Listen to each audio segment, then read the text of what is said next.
À présent, on va importer donc de la musique pour pouvoir faire notre montage de manière un petit peu séquencée.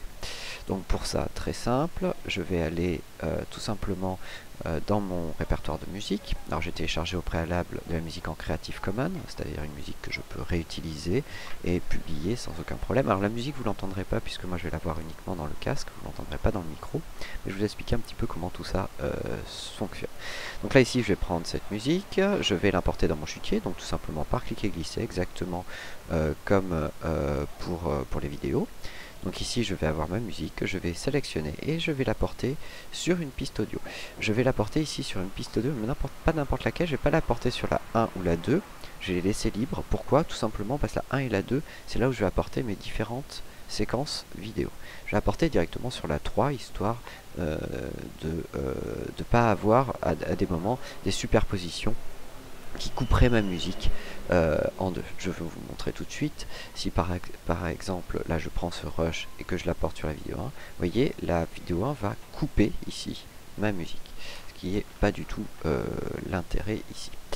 Donc c'est pour ça que je vais le mettre sur ma piste 3 audio.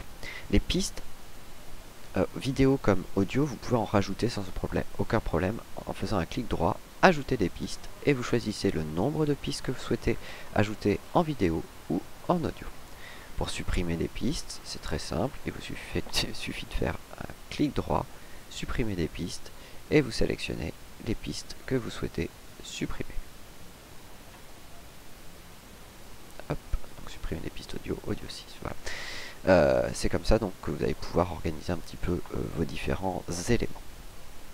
À savoir que une piste, si je superpose ici deux éléments, deux bouts de vidéo, donc j'ai superposé cet élément avec cet élément là, à partir du moment où la piste vidéo est au-dessus, c'est celle qui va être prioritaire, c'est-à-dire celle qui va apparaître ici, exactement comme les calques dans Photoshop. Alors, maintenant, comment ça va se passer? Quand je lance ma tête de lecture ici, je vais avoir un rythme qui est le rythme de la musique.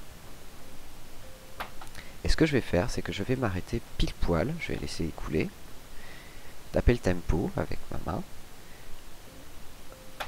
Et quand je vais arriver sur un élément décisif, je vais m'arrêter pile poil sur une note. Cette note sera le changement de ma scène.